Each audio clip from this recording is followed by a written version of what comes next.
Alright, so lots of people are telling me that my algorithms, rankings, and predictions are ridiculous, that they're crazy, that they know better. And hey, maybe you're right, but now is your chance to prove it. That's right, Sport Future is launching a bracket challenge where you all can make your picks and try to beat the algorithm. And if you do, well, you'll get your hands on a pretty small prize. And I guess it doesn't need to be super small. The way the prize is going to work is that for every bracket that's submitted into the challenge, $1 will be added to the prize pot, which will then be distributed between everybody whose bracket scores higher than the algorithm's bracket does. So spread the word, tell your friends. The more people you can get to take part in this challenge, the bigger your win will be. That is, if you can beat my code. And all this is in addition to the immense bragging rights you'll have in my comment sections for eternity if you can beat the algorithm in this challenge. Wondering how scoring for the brackets is going to work? Well, it'll be like this. Choosing the correct winner of a first round series is 10 points. Choosing a correct winner of a second round series is 20 points. Choosing a correct winner of a third round series is 50 points. And choosing the correct winner of the Stanley Cup final is 100 points. However, you don't only choose the winner of a series, you also choose the amount of games that that series is going to go to. And as such, there will be certain multipliers that will be applied to these point values. If you select the correct winner of a series, but are 3 games off, so you predict a sweep or you predict 7 and the opposite happens, then you will only get the base value of points for that round. If you are 2 games off, so for instance you say it'll be 6 games and it ends up being a sweep, you'll get 1.2 times the base value. If you are 1 game off, you'll get 1.5 times the base value, and if you select the exact right amount of games, you will get 2 times the base value of points for a correct selection in that round. For instance, if you choose the Leafs to beat the Senators in the first round in 7 games, and that is exactly what happens, you'll get 20 points for that pick. Now, if what actually happens is the Leafs beat the Senators in 6 games, you'd get 15 points. If they beat the Senators in 5 games, you'd get 12. And if they swept them, you would just get your 10 for picking the Leafs. And if the Senators won in any fashion, you would get no points for that pick. There's also one more way of getting points in this scoring system, and that is through an underdog bonus.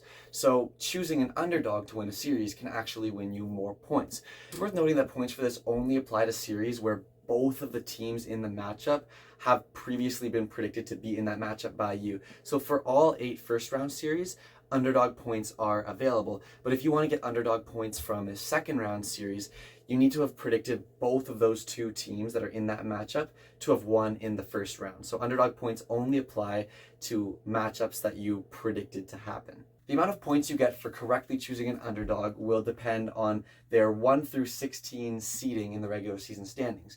It'll be calculated by the seed of the underdog minus the seed of the favorite times the round. So for instance, if you choose the team that was 10th in the season standings to beat the team that was 5th in the season standings in the second round, then the amount of underdog points you would get would be 10 minus 5 equals 5 times 2 is 10 extra points for that pick to be added on to all the other points that are previously described. So to cover this whole system, let's do an example. So let's say you pick the Habs to beat the Caps in the first round in 7 games, and that's what actually happens. You would first get 10 points for a first round correct pick, times 2 for choosing the correct amount of games, that's 20, plus 14 bonus points because the Habs are 16th seed and the Capitals are 2nd seed, which adds up to 34 points. Now, if the Habs won in 6 games, you would get 10 times 1.5 plus the 14 equals 29 points.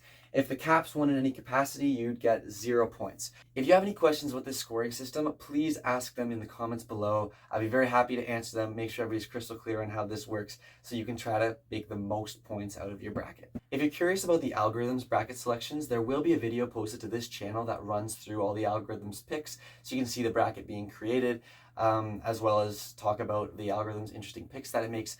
However, copying from those might not be the strategy in this contest, just because to be in the winner's circle, you have to have a score better than the algorithm, not tied with, so you have to deviate at some point and kind of make your own picks somewhere along the line if you want to have a chance of winning. To give everybody time to sign up, I'm going to leave the bracket submissions open until Sunday, April 20th at midnight. So sometime before then, go to the link in the description of this video, click that link, it'll take you to a website with a login page. If it's your first time on the website, which it should be, then you'll need to go to sign up. You'll have to create an account. Don't worry, it's free. Then you can click on the Bracket Challenge tab. You can make your picks, you can submit it, go back, check them out, edit them. You can resubmit up until the deadline. Just make sure to always hit the submit button if you make changes that you want to lock into your bracket. If you just make the changes and leave the website, they won't actually get locked in. So make sure to hit that submit button every time you want to update your submission. On the website, remember that it's designed to be used on a computer. It might work on a mobile phone, especially if you turn your phone from portrait to landscape. The bracket might appear better, but if you're having troubles with it, check it out on a computer. It should work fine on there. And let me know in the comments if you have any issues with it. Also, just in general, for creating an account, make sure to only make one account per person. We don't have any cheating or anything like that going on in the challenge. And also, make sure to keep usernames chill. I don't want to have to go in and remove people from the challenge because a username isn't family friendly. So just keep that in mind when you're creating your account. All in all, let's play fair and let's have some fun with this. So with that, you all better start putting some brackets together. As I said, the link to the website is in the description of this video. And don't forget to share this around with all the hockey fans you know, your brother, your sister, mom, dad, your math teacher, your third cousin, I don't know, whoever they are, if they're into hockey and they'd have fun with this challenge, get them to sign up. Let's grow this prize and let's have a lot of fun with this. Make sure to hit that subscribe button for all updates and content related to the contest, as well as all the other fun things Sport Future is going to be doing over these playoffs. Don't forget to like this video and let me know in the comments that you've signed up for this challenge. Thank you so much for participating. And guys, this is going to be a lot of fun. Let's do this.